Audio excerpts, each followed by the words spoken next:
नमस्कार मित्रांनो. तर आज आपण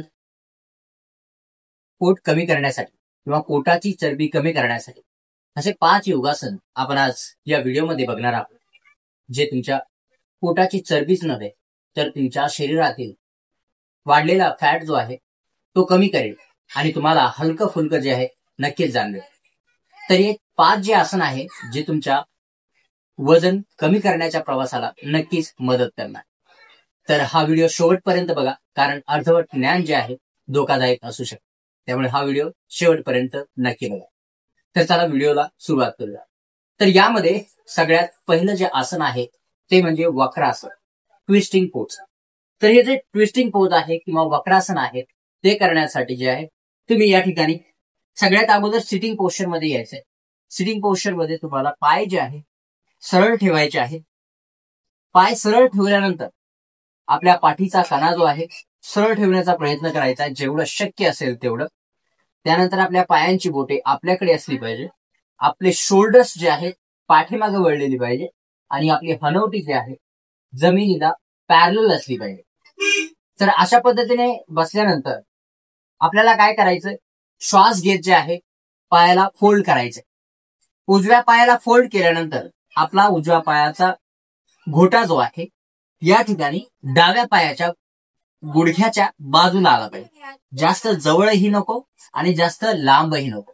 त्यामुळे आपल्या डाव्या म्हणजे अपोजिट पायाचा गुडघा आणि सेम पायाचा घोटा या ठिकाणी एका रेषेमध्ये आला पाहिजे. अपोजिट पायाची बोट जी आहे आपल्या दिशेने असली पाहिजे. त्यानंतर दुसरा पॉइंट, या ठिकाणी असं बसायचं नाही. या ठिकाणी पाठीचा बाग जो आहे नसला पाहिजे. सरळ सरळ पाठ सरळ करण्याचा प्रयत्न करायचा. यानंतर श्वास घ्यायचा आहे आणि श्वास सोडते वेळी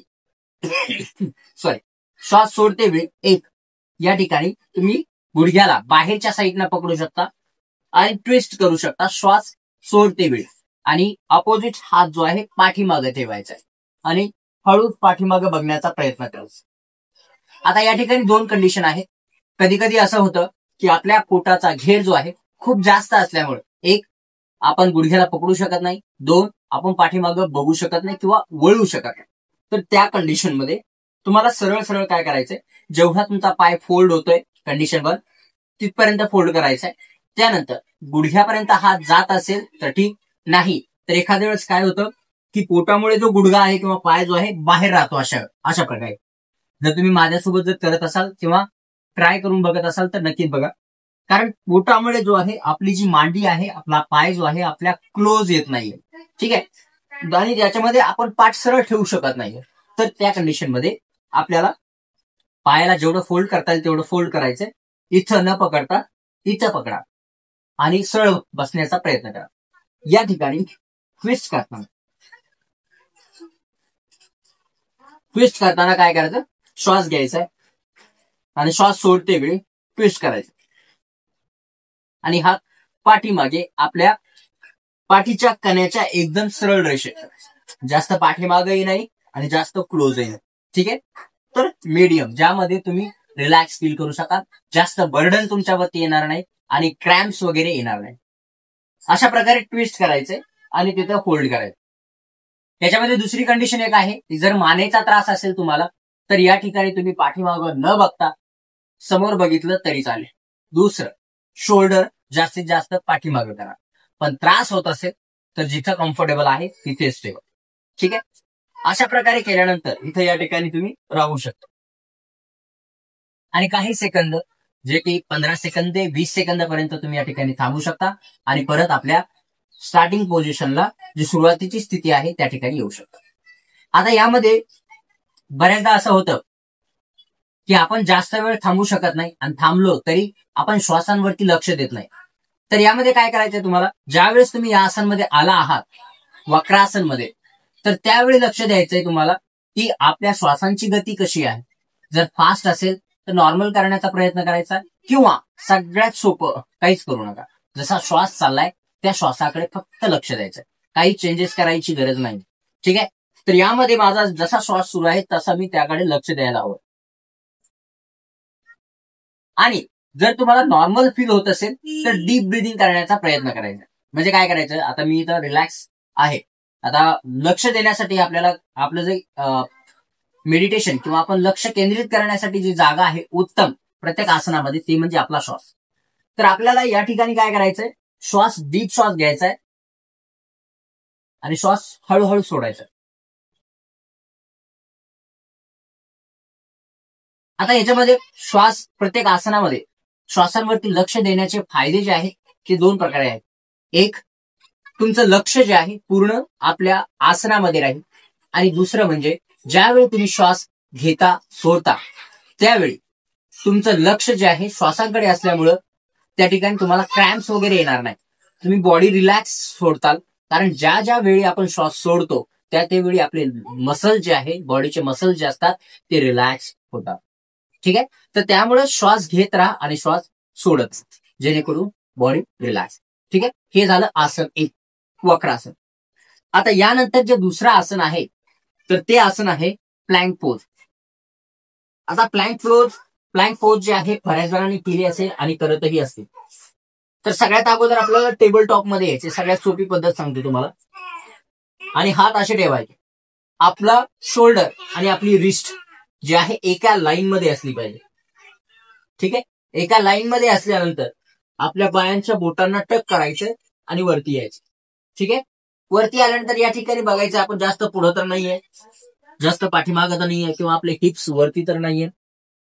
तर सगळ्यात महत्वाचं या ठिकाणी आहे ते म्हणजे आपले शोल्डर आणि रिस्ट एका लाईन मध्ये, आणि हलकंसं समोर बघायचं, म्हणजे वरती नाही बघायचं, समोर बघायचं खाली, अशा पद्धतीने. आणि या ठिकाणी लक्ष केंद्रित करायचं आपल्या पोटावरती प्लस आपल्या ब्रीदिंग वरती. ठीक आहे, अशा प्रकारे या ठिकाणी आपल्याला थांबायचं. जेवढे सेकंद तुम्ही या ठिकाणी थांबू शकाल, जेवढा वेळ तुम्ही या ठिकाणी थांबू शकाल ते थांबायचं. आता या ठिकाणी तुम्ही बघू शकाल की आपले पोटाचे मसल जे आहे, लोअर ऍब्डोमेन जे आहे या ठिकाणी एंगेज होत आहे. आणि नंतर काही वेळ थांबल्यानंतर हळूहळू गुडघे टेकायचे, परत यायचे आणि रिलॅक्स करायचे. ठीक आहे, तर अशा पद्धतीने हे जे आसन आहे प्लँक पोज ज्याला आपण म्हणू, ते प्लँक पोज अशा पद्धतीने तुम्ही करू शकता. आता यानंतर जे तिसरं आसन आहे ते म्हणजे बोट पोज, ज्याला आपण मराठीमध्ये नौकासन असे म्हणतो. तर बोट पोज साठी सेम अशा पद्धतीने बसायचंय जसं आपण अगोदर बसलो होतो वक्रासनसाठी. आणि या ठिकाणी आपल्या हात खाली ठेवायचे. हात खाली ठेवल्यानंतर चेस्ट वरती येईल, आपली हनवटी जमिनीच्या समांतर, आणि हळूहळू आपले पाय वरती घ्यायचे, पोटाला एंगेज करायचे आणि या ठिकाणी थांबायचं. तुम्ही हात सपोर्टसाठी इथे या ठिकाणी ठेवू शकता, किंवा तुम्ही हात समोरही करू शकता, जसं तुम्हाला कम्फर्टेबल वाटेल, जसं तुम्हाला आरामदायक वाटेल तशा पद्धतीने. ठीक आहे, या अशा पद्धतीने. आणि ते या ठिकाणी तुम्ही जे आहे 5 ब्रेथ म्हणा, किंवा सेकंड मध्ये 10 ते 20 सेकंद, जसं तुम्हाला कम्फर्टेबल वाटेल तशा पद्धतीने. आता या ठिकाणी बऱ्याचदा असं होतं की आपली पाठ वागते, आपण अशा पद्धतीने हे नौकासन करतो. तर हे नौकासन नाहीये, ही बुडालेली नौका आहे. ओके, तर यामध्ये काय करायचं, तुम्हाला पाठ जी आहे सरळ ठेवण्याचा प्रयत्न करायचा, बोटाला एंगेज करायचं म्हणजे टाईट करायचं, पायांची बोटे आपल्याकडे असतील आणि या ठिकाणी होल्ड करायचं. पाठ वाकवली तर पाठीवरती वजन येईल आणि तुम्हाला पाठदुखीचा त्रास होण्याची शक्यता जास्त वाटते. जर अगोदर असेल तर त्रास खूप जास्त जाणवेल. ठीक आहे, तर त्यामुळे तसं काही करू नका. जर तुम्हाला अशा पद्धतीने करायचं आहे, होत आहे, तर डायरेक्ट असं करा आणि पाठ सरळ ठेवा, पाय सरळ ठेवा. जर पाय सरळ ठेवू शकत नसाल, पायांना फोल्ड करा, पायांना इथे पकडा आणि या ठिकाणी होल्ड करा, अशा पद्धतीने सगळ्यात सोपं. आणि रिलीज करा. जेवढा वेळ तुम्ही थांबू शकता तेवढा वेळ थांबायचंय आणि नंतर सोडून द्यायचं. ओके, ही झाली 3 आसनं. आता यानंतर जे आहे आपल्याला चौथं जे आसन आहे ते म्हणजे धनुरासन. धनुरासन करण्यासाठी आपल्याला पोटावरती झोपायचं अशा पद्धतीने. ही स्टार्टिंग पोझिशन असेल. त्यानंतर आपल्याला पाय फोल्ड करायचे आणि आपल्या अँकल्सला जे आहे घोट्यांना पकडायचं. या ठिकाणी पकडल्यानंतर हळूहळू श्वास घेत हळूहळू वरती यायचं आणि या ठिकाणी थांबायचं. जेवढं शक्य असेल तेवढं. जास्त प्रेशर किंवा जास्त एकदम उचलू नका, कारण या ठिकाणी इंजुरी होण्याचे चान्सेस खूप जास्त असतात. ठीक आहे. आता जर समजा शक्य नसेल पूर्ण वरती येणं किंवा हात वगैरे हात पायापर्यंत पोहोचणं, तर सगळ्यात सिंपल एका पायाने होल्ड करा आणि दुसरा पाय अशा पद्धतीने सरळ आणि दुसरा हात अशा पद्धतीने सरळ ठेवा. सिंगल लेग करा. 2 लेग न होत नाहीये, सिंगल लेग करा. रिलीज करा आणि रिलॅक्स करा. ठीक आहे.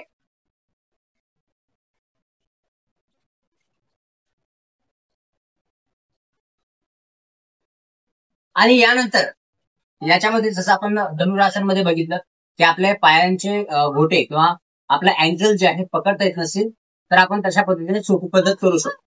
आणि 5वं जे आसन आहे ते धनुरासनला अल्टरनेटिव्ह सुद्धा तुम्ही करू शकता. जर धनुरासन तुम्हाला जमत नसेल तर सगळ्यात सोपं जे आहे तुम्ही कोब्रा पोज करू शकता.